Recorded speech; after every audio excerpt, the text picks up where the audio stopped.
मैं श्री राम भी बोलता हूँ, क्योंकि ये किसी की जागीर नहीं है। मैं इकबाल तकी शेरकोटी ये बोलता हूँ कि ओम भूर्भुवः स्वः तत्सवितुर्वरेण्यम भर्गो देवस्य धीमहि धियो यो न प्रचोदयात्। ये सब मेरी संस्कृति है, मेरी तहजीब है। भारत माता की जय मेरी संस्कृति है, मेरी तहजीब है। वंदे मातरम मेरी संस्कृति है, मेरी तहजीब है। इसको मुझसे कोई अलग नहीं कर सकता। कि मैं जब बाहर जाता हूँ, मैं जब विदेश जाता हूँ, मैं कभी दुबई जाता हूँ या सऊदी जाता हूँ, तो मुझे हिंदी के नाम से पुकारा जाता है, हिंदुस्तानी के नाम से पुकारा जाता है, और ये मेरी तहजीब, मेरा कल्चर है।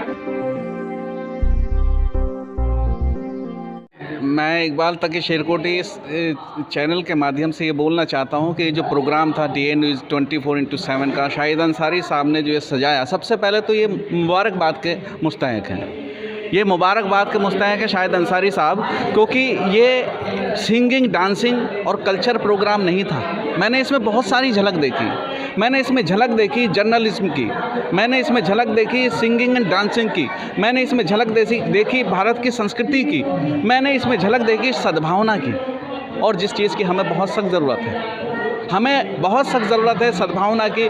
और ये जो प्रोग्राम की शुरुआत हुई, इसका जो इनकाद हुआ वो गणेश के नाम से हुआ।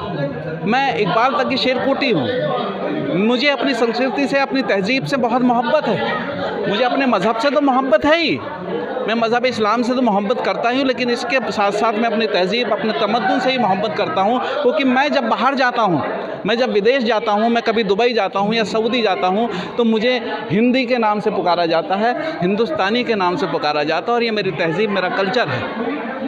उन्होंने कहा गणेश, मैं बोलता हूँ, मैं इकबाल तकी शेरकोटी ये बोलता हूँ कि ओम भूर्भुवः स्वः तत्सवितुर्वरेण्यम भर्गो देवस्य धीमहि धियो यो न प्रचोदयात्। ये सब मेरी संस्कृति है, मेरी तहजीब है। भारत माता की जय मेरी संस्कृति है, मेरी तहजीब है। वंदे मातरम मेरी संस्कृति है, मेरी तहजीब है। इसको मुझसे कोई अलग नहीं कर सकता।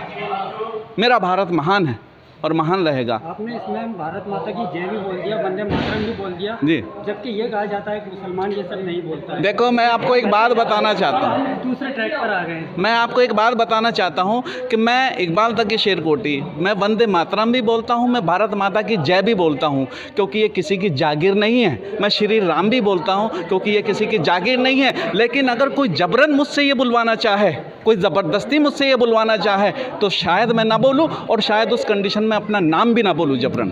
आज के इस अगर ये लोग कुछ करना चाहते हैं, और जो लोग श्री राम के नाम पे, भारत माता की जय और वंदे मातरम के नाम पे राजनीति कर रहे हैं, मैं इस मंच से उनको ये संदेश देना चाहता हूँ कि आप ये छोड़ दो, भूल जाओ, क्योंकि अब भारत जो बनने वाला है वो तहजीब और तमद्दुन का भारत बनने वाला है, एकता और अखंडता का भारत बनने वाला है। ये अब आपकी चाल नहीं चलेगी। जी, आप कुछ कह रहे थे। मैं कह रहा आज के इस, आपने तो उसका जवाब दे ही दिया। मैं यही पूछना चाहता था कि आज के राष्ट्रीय ब्लॉग में आज क्या हिंदू मुस्लिम की मुनाफिक कराने की कोशिश की जा रही है। 2024 का सामने है, ऐसे में कहीं ना कहीं हर जगह सवाल उठते हैं, हिंदू मुस्लिम। उन तमाम नौजवानों को बिलखुसूस क्या कहना चाहेंगे आप? मैं आपको एक बात बताना चाहता हूँ कि अभी है कुछ दिन पहले 19 अक्टूबर को हमने एक प्रोग्राम किया IIC Indian Islamic culture centre में, जो कि एक सद्भावना सम्मेलन था, एक सद्भावना का प्रोग्राम था। मैं आपको बताना चाहता हूँ कि हमारे देश को जो ज़रूरत है, हमारे देश को ज़रूरत है सद्भावना की, हमारे देश को ज़रूरत है सोशल अलायंस की, हमारे देश को ज़रूरत है आपसी भाईचारे की, हमारे देश को इसकी ज़रूरत है, और यह हम करके रहेंगे। मैं गज़ल के चंद शेर आपके खिदमत में पेश करता हूँ कि वतन की धूल बनेगी कफन हमारे लिए, वतन की धूल बनेगी कफन हमारे लिए, कि हम वतन के लिए और वतन हमारे लिए। हम अपनी जान लुटा देंगे मुल्क मज़हब पर, हम अपनी जान लुटा देंगे मुल्क मज़हब पर, नहीं है इससे कोई बढ़ के धन हमारे लिए। और एक शेर बतौर ख़ास मैं नज़र कर रहा हूँ कि बिना हमारे ना खुशरंग रह सकेंगे गुलाब। ये शेर मैं ख़ास तौर पे यहाँ पे आपकी नज़र कर रहा हूँ कि बिना हमारे न खुशरंग रह सकेंगे गुलाब, उदास उदास रहेगा चमन हमारे लिए।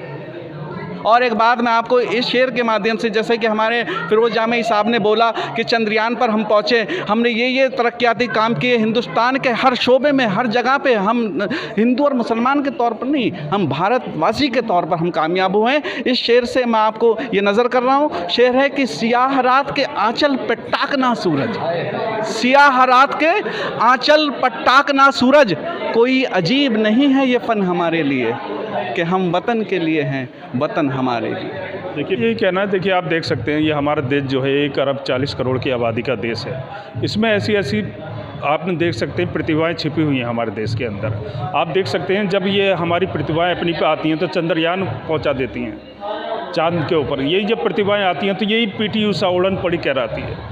यही प्रतिभाएं जब आप आती हैं तो आप देख सकते हैं कि रामेश्वरम तमिलनाडु से निकला हुआ APJ अब्दुल कलाम हमारे देश को परमाणु बम मिसाइल मैन कहलाता है। तो ये प्रतिभाएं जो छुपी हुई हैं, आज इसी तरह का एक प्रोग्राम यहाँ हमारे शाहिद अंसारी भाई जो DN न्यूज़ से चलाते हैं, उन्होंने अपना यहाँ कराने की कोशिश करी है और यहाँ से उन प्रतिभाओं को आगे बढ़ाने की कोशिश है कि किस तरीके से हमारी प्रतिभाएं दिल्ली ही नहीं नेशनल लेवल पर आएँ, इंटरनेशनल लेवल पर आएँ। आप देख सकते हैं कि आज अगर हमारी प्रतिभाओं को अगर आगे बढ़ाया जाए, मैं कहना चाहता हूँ सरकार ध्यान दे। जिस तरीके से IPL कराने के बाद में आपने देखा कि इस वहाँ से ऐसे अच्छे क्रिकेटर निकल कर आए हैं जो गांव लेवल से। आप देख सकते हैं कि सिराज जैसे क्रिकेटर आप देख सकते हैं जो एशिया कप जिता के लिए आते हैं अपने दम पर।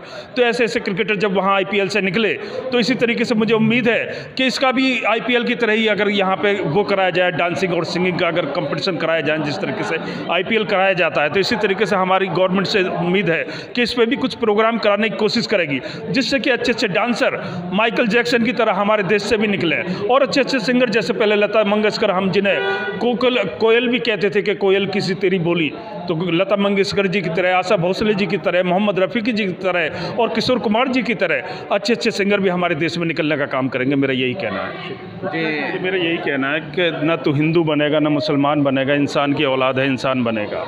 और जैसा कि आप देख सकते हैं कि जब 1857 से लेकर 1947 तक जब हमारे ऊपर तन के गोरे मन के काले, अटक से लेकर कटक और कश्मीर से लेकर कन्याकुमारी तक जब हमारे ऊपर शासन कर रहे थे, तो आपने देखा शहीद अशफाकुल्ला खां, चंद्रशेखर आज़ाद, शहीद भगत सिंह जैसे लोग, राजगुरु जैसे लोग, महात्मा गांधी जैसे लोग, मौलाना आज़ाद जैसे लोग जब निकल के आए, तो जो उस टाइम की सुपर पावर थी, जैसा आज अमेरिका उस टाइम इंग्लैंड सुपर पावर हुआ करता था, जिसके राज के अंदर कभी सूर्यास्त नहीं होता था, तो उन्हें भारत देश छोड़ने पे हमारे हिंदू मुस्लिम सिख ईसाइयों ने जब एकजुट होकर उसके खिलाफ लड़ाई लड़ी तो उसे देश छोड़ने पे मजबूर कर दिया था।